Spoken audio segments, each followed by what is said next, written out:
You're listening to Overwatch Contenders Daily, your path to daily news, scores, and insights into the Overwatch League stars of tomorrow. Here's your host, LemonKiwi.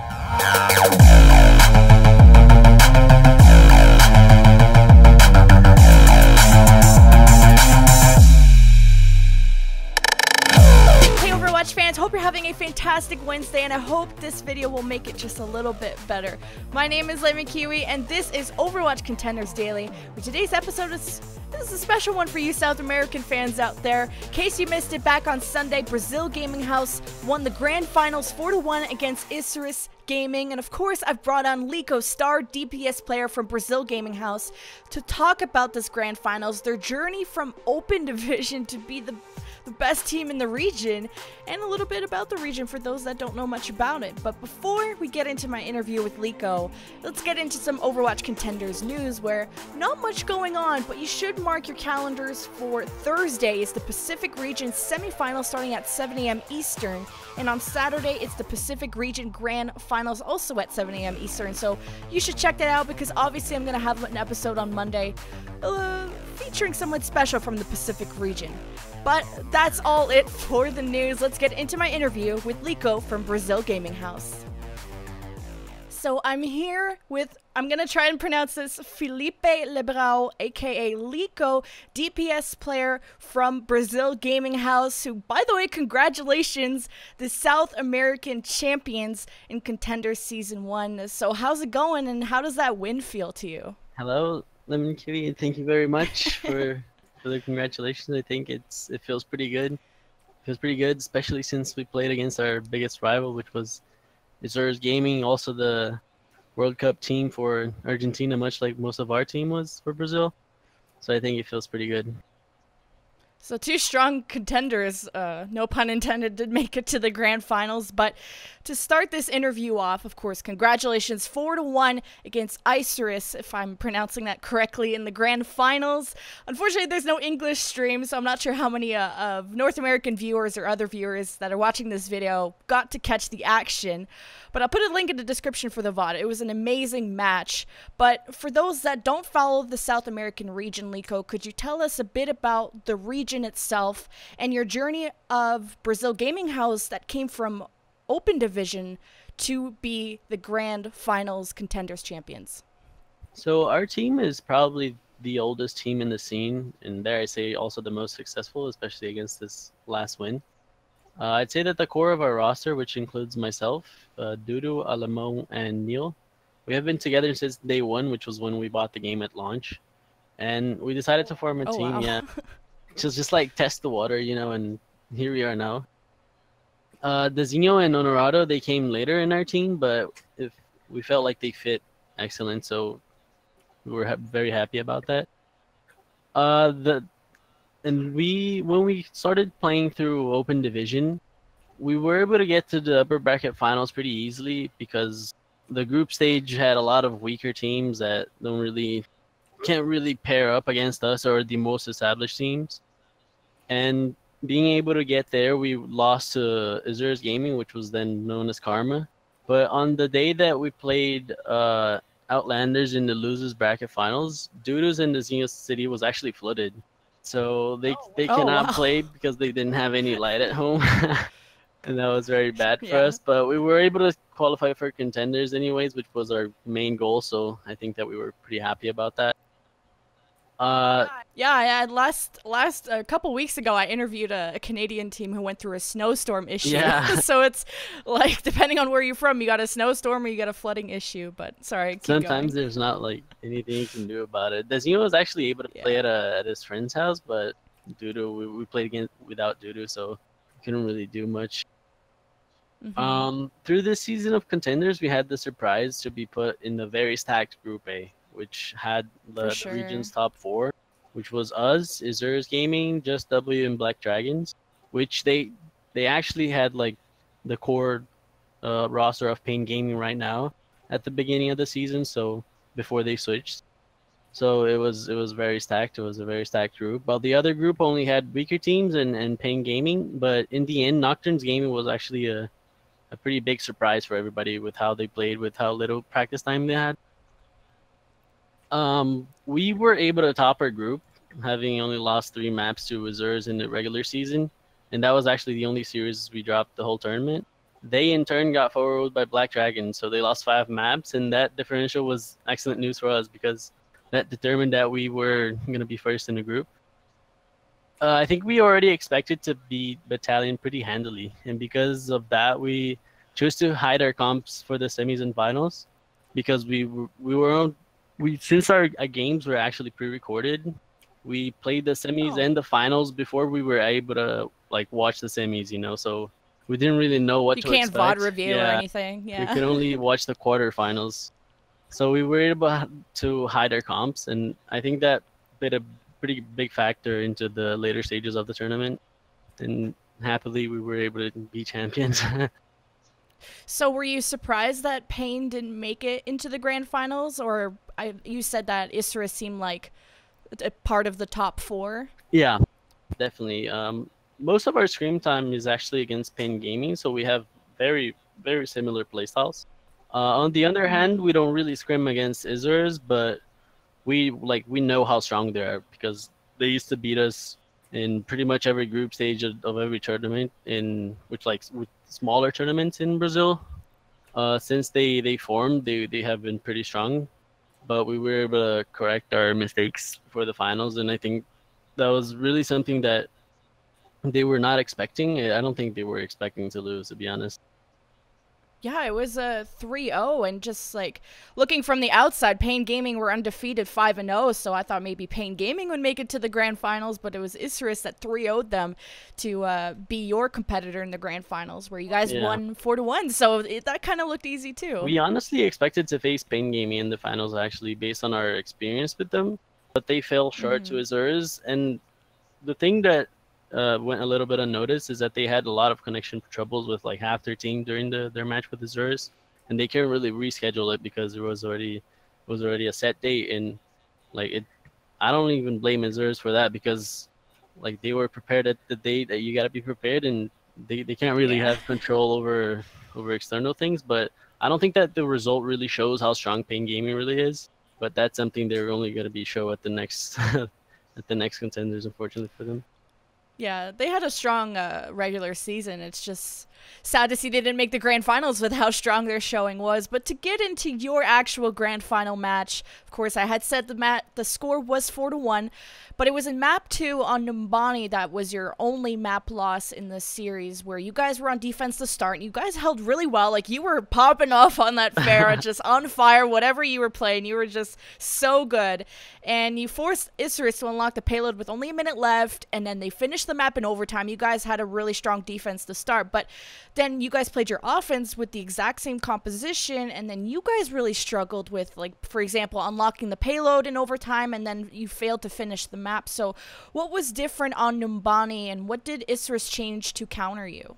Yeah, as you mentioned, our attack on the first point was definitely the detrimental part of the offense, in which we wasted about 4 minutes that we could have really benefited from towards the end of the round. I feel like maybe our dive was a little not too well coordinated, and when we switched to the soldier comp, we were able to edge out the fights a little bit more in our favor, but we fell short because they already had too much ult advantage, and they were able to build and manage it very well. On our defense, I don't think that we played too bad, but on the last fight, in which we had 6 ultimates to stop them from completing the map, we butchered that one, and Beast had a very, very good D.Va bomb on top of the car. So he just like took 2 people out of the fight immediately. I think that other than that, our second point defense was also pretty bad because you only really get to contest that portion of the map kind of once because of the respawns and how far they are.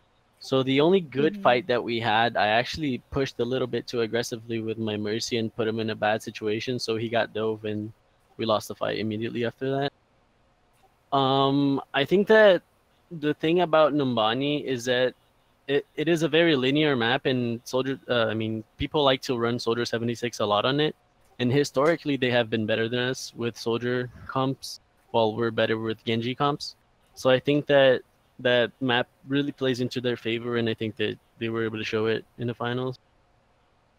Yeah, I think it was Leviathan that was playing Soldier on the other side, and he had some really good tac visors. And I like that you at least adapted off of the Pharah onto the Soldier when I felt like they were focusing you down a lot as the Pharah once you guys came around. But I thought it was still a really close map, and I'm honestly surprised that it went that way. But like you said, because of the kind of big waste of time just getting the payload, it didn't allow you guys to flex with or make up for the mistakes going into the rest of the map, which leads into now Lunar Colony.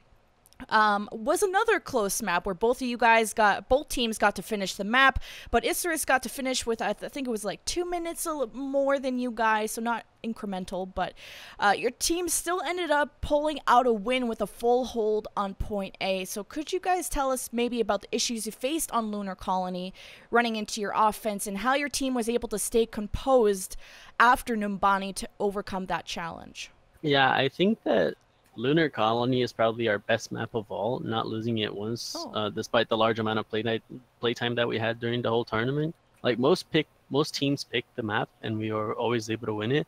We didn't lose it once. Wow. I think that on our offense, we're very good at taking the first point, and we actually ran dive comp both times, which is something that we changed recently from running quad tank because we felt like we were struggling too much. And it would be probably easier to just run something that we're used to.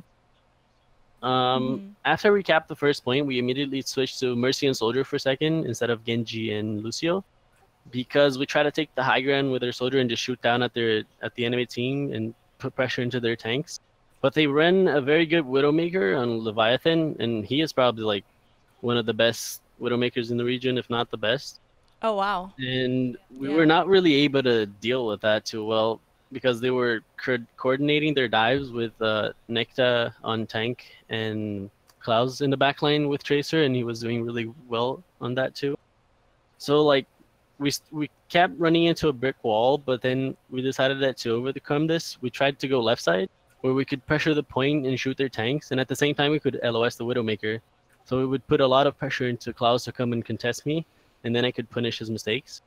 I think that the tipping point of why we were able to cap second was actually because Honorado had a huge Diva bomb and another frag, which secured the second point for us. Lastly, I think that on our defense, in which we full held them, they seemed pretty lost when we started running the triple tank with Genkrat. Yeah.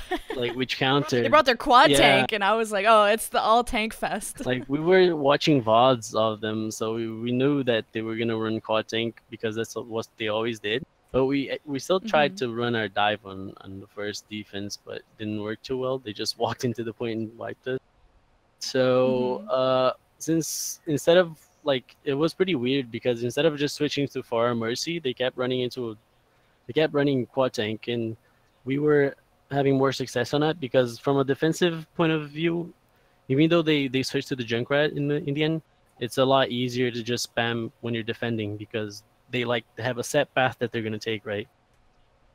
And in the end, Neil, like, he had a huge shatter at the end, and it gave us the map.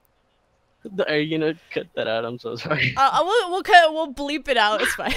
But it was an insane map, and F-bombs would be dropped from everyone watching that map. It was insane. You had the quad tank, triple tank, and the fact that you guys held point A. Like, a lot of times if you cap point A, you can snowball that into point B, which is a lot of the time what happens. You fight forever on point B, and because you guys didn't have as much time on your offense to get to point B, that looked like Isurus could have won Lunar Colony, but you guys really pulled it off with that defense on the second rotation. But Junkertown was like a funny situation. Ended up in a C9 for Isurus, so we'll that was a nice win though, nonetheless. But it was a C9 from Isurus, and now we go into control map where you guys are up 3-1 at this point. This could be the final map, and it was the final map on Nepal, where of course it was as crushing as the first Oasis control. But something I want to touch upon is that you guys brought out the Sombra only on the control maps of Oasis and Nepal, but not on any other maps. So could you explain to maybe newer Overwatch fans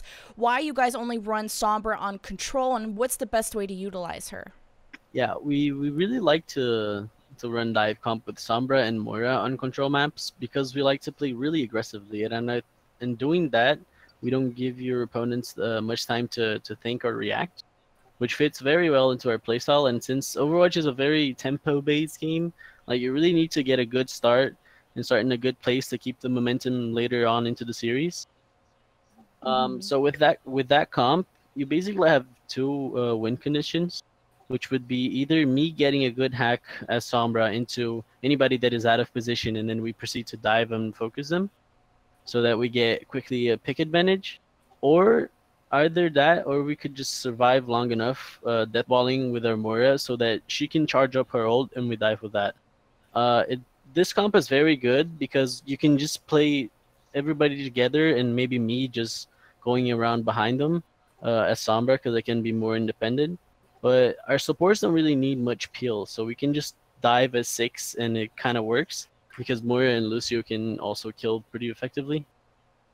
We actually used to run Sombra on maps other than Control, especially since the patch we played on Contenders is the patch in which Sombra's hack is still pretty OP. But we started moving away from that recently, and I think it could have played a factor into surprising Isurus in the Grand Finals since they didn't really know what to expect from us. Yeah, Sombra, I just see so many teams running Sombra on almost every map, so it was surprising that I didn't see really any Sombra in this series besides the 2 Control maps where I believe both teams ran Sombra, I think at least on the first map, and those EMPs are so good to throw the team fight in your favor if you catch these guys grouped up with the EMP. But it seems like your playstyle is more around flanking and creating the opportunity rather than with the solo hacks than to pop that giant EMP with anyway. But Sombra is so strong right now in the meta. I wonder if she's going to be changed, but you guys just handily won those controls thanks to the Sombra and the way you were playing. So that will be the end of the interview. Thank you so much, Liko, for coming on, or Felipe, whatever I should call you. I gotta call people by their tags, but thank you so much for coming on. Thank you so much for having me. I hope I could enlighten some people on what our mindset was through the game, and I'd like to give a shout out to my organization, obviously Brasil Gaming House, and also to all our fans that were cheering for us during the game. Yeah, I wish I knew Portuguese because I couldn't understand what the casters were saying, but they were just screaming for you guys. And just how exciting that match was. I couldn't tell by the language, but the amount of energy in that match was insane. And congratulations again for winning the Contender Season 1, and we're looking forward to seeing what you guys will pull off in the next season coming up. Well, that will be the end of the interview. My name is LemonKiwi. This was Overwatch Contenders Daily, and we will see you next week.